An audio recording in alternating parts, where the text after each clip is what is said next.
और गाड़ी को थोड़ा सा आगे बढ़ाते हैं और देखते हैं एक पर्टिकुलर स्पीड पे या एक पर्टिकुलर आरपीएम पे कितने इसने जो है इंजेक्टर पल्स विड्थ कहाँ तक जाती है।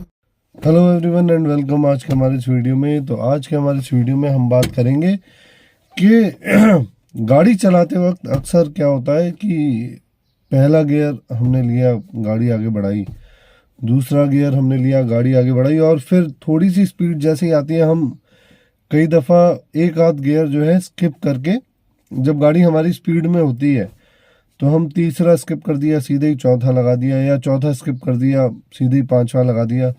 तो क्या ये जो प्रैक्टिस है कि गियर आपने सीधे बदल दिया वो सही है? नहीं सही है तो किस वजह से वो सही नहीं है, ये आज के इस वीडियो में हम टेक्निकली जस्टिफाई करके इस चीज़ को देखेंगे। तो सबसे पहले तो इस चीज़ को समझ लें कि जो हर गियर एक अपनी स्पीड के साथ आता है।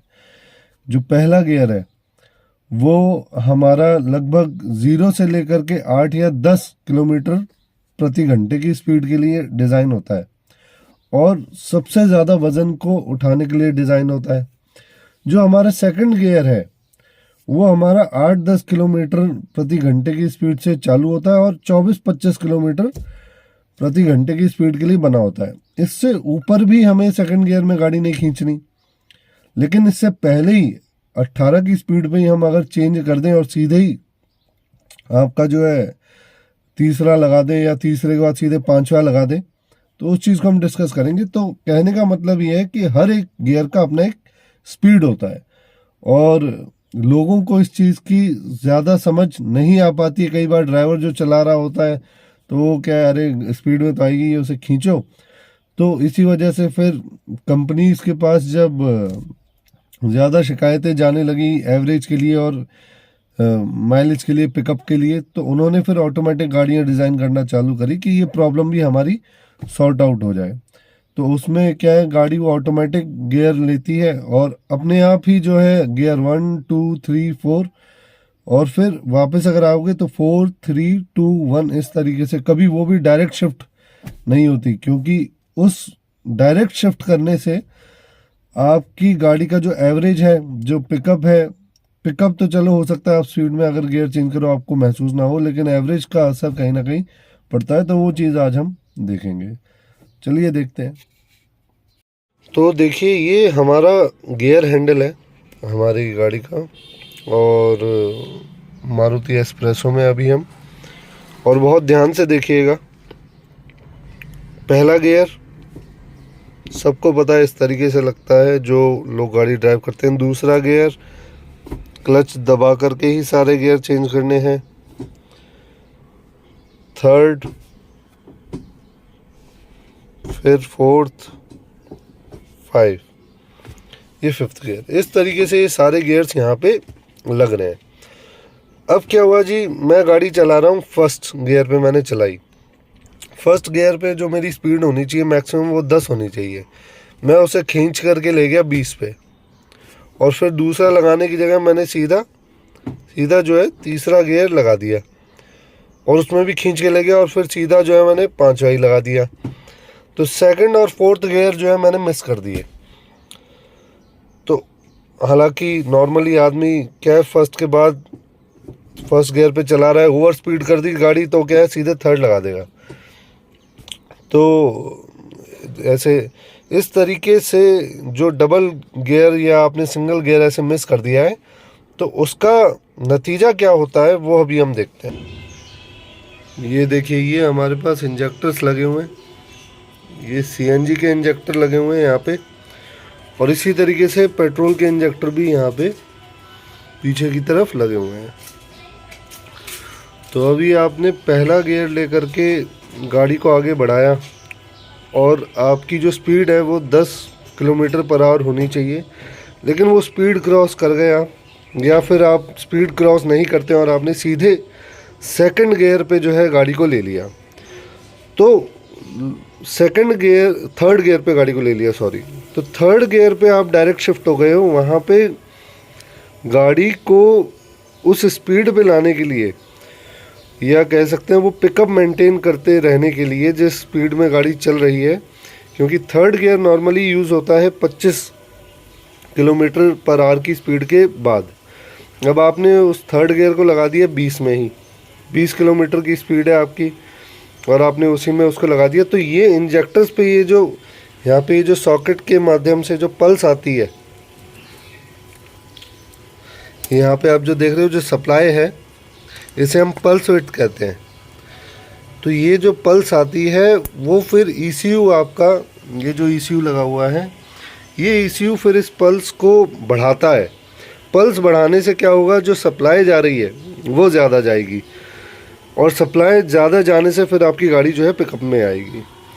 तो अब वहाँ पे क्या होता है कि ज़्यादा फ्यूल चला जाता है, जिसकी वजह से एवरेज बिगड़ जाता है। यदि आप यही चीज़ फर्स्ट गियर में आप चलाते 10 के बाद आप चेंज कर देते इस गियर को, तो ये अपना नॉर्मल जैसे पल्स ये ECU देता है, जैसे नॉर्मल बढ़ाता है वैसे नॉर्मली बढ़ाता और नॉर्मल इंक्रीज होता फ्यूल में और एवरेज आपका बना रहता। अब इस चीज़ को हम हमारे स्कैनर पे देखेंगे कि ये कैसे होता है।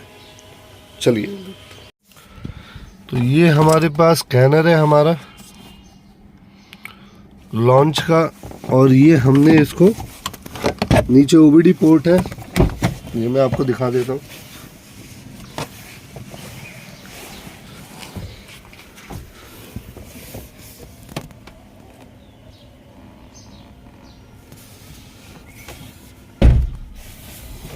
देखिए यहाँ पे ये OBD पोर्ट है 16 पिन का, यहाँ पे हमने इसको कनेक्ट कर दिया है। ये लाइट आ गई है। अब हम स्कैन करेंगे और मैं आपको लाइव डाटा में दिखाऊंगा कि गियर डायरेक्ट शिफ्ट करने से क्या असर पड़ेगा। सबसे पहले हम मारुति इंडियन ऑप्शन में जाएंगे। ओके,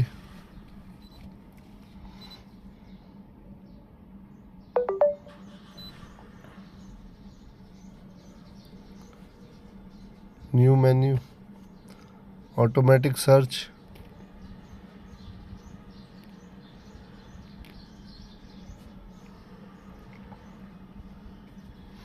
सिस्टम सिलेक्शन, ECM, ये इसने ऑटोमेटिकली डिटेक्ट कर लिया है और ये हमारे पास अब इसकी जन्म कुंडली खुलेगी। तो रीड फॉल्ट कोड करेंगे, कोई फॉल्ट कोड नहीं है। यहाँ पे देखिए DTC लिखा रहा है, यानी डायग्नोस्टिक ट्रबल कोड, कोई भी यहाँ पे ट्रबल कोड नहीं है, तो क्लियर करने की ज़रूरत नहीं। सीधे रीड डाटा स्ट्रीम में जाएंगे और सेलेक्ट करेंगे vehicle speed, injector pulse width,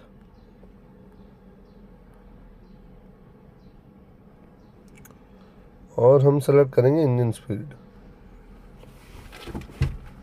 जितनी ज़्यादा पल्स विड्थ मिलेगी उतनी ही ज़्यादा जो है आपका फ्यूल इंजेक्ट होगा। तो अभी गाड़ी स्टार्ट कर लेते हैं। तो यादों में सबसे पहले बाइक को एक बार दोबारा से प्रोसेस करते हैं।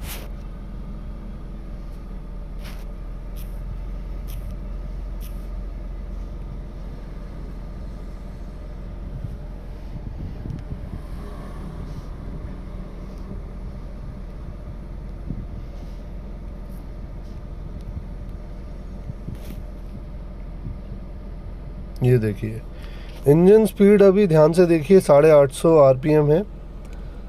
व्हीकल स्पीड 0 है क्योंकि गाड़ी खड़ी हुई है, और जो इंजेक्टर की पल्स विड्थ है वो 3.30 मिलीसेकंड दिखा रहा है यहाँ पे।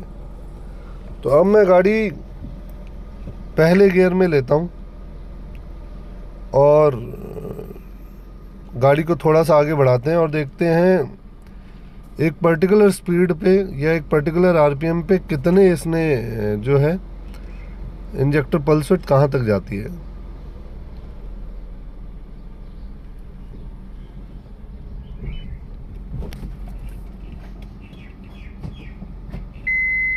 अभी गाड़ी को बैक में लेते हैं हम।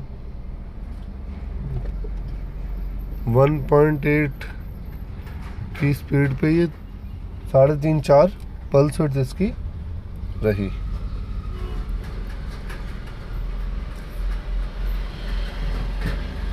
अब मैं गाड़ी को जो है तीसरे गियर में लेकर के उठाता हूँ।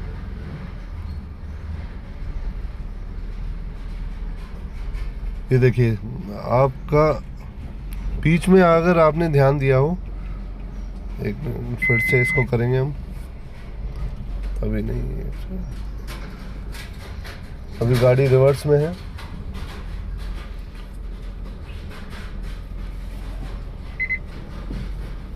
अभी गाड़ी को हम लेंगे थर्ड गियर में और देखिए इसको चलाएंगे, बीच में देखना 5 to 6 चली आएगी पल्स विड्थ। ये देखिए 6-7 ऐसे चली गई और आरपीएम लगभग वही थे, आरपीएम लगभग वही थे, स्पीड लगभग वही थी। देखिए फिर ये देखिए 6-7 तक ये जो है पल्स विड्थ जा रही है। तो ये चीज़ आपको मैं अभी तो स्लो मोशन में दिखा रहा हूँ, क्योंकि स्लो मोशन में चीज़ें जो है ज़्यादा मैग्नीफाई होकर के आती हैं। तो पल्स विड्थ ज़्यादा जाने से पल्स विड्थ ज़्यादा क्यों जा रही है? क्योंकि ईसीएम महसूस कर रहा है कि जो हमारी गाड़ी है वो लोड ज़्यादा ले रही है, तो उसने ज़्यादा पल्स दिया। अब ये चीज़ जब आप गाड़ी चला रहे हो और आपने डायरेक्ट गियर शिफ्ट कर दिया, तब भी ये चीज़ जो है कम मात्रा में लेकिन बिल्कुल होती है, क्योंकि आपने एक गियर ही डायरेक्ट शिफ्ट कर दिया। तो फ्यूल को कंपनसेट करने के लिए इंजेक्टर पल्स विड्थ ज़्यादा जाती है। अब वो इंजेक्टर पल्स विड्थ ज़्यादा जाती है तो ज़्यादा डीजल जाता है, और पेट्रोल, सीएनजी, डीजल, जो भी XYZ आप गाड़ी चला रहे हो, और फिर जो है आपका एवरेज वहाँ पे बिगड़ना चालू होता है। तो इस वजह से आई होप आपको समझ में आ रहा हो कि क्यों हमें जो है डायरेक्ट गियर जो है शिफ्ट नहीं करना चाहिए। मिलते हैं अगले वीडियो में, तब तक के लिए धन्यवाद, थैंक यू।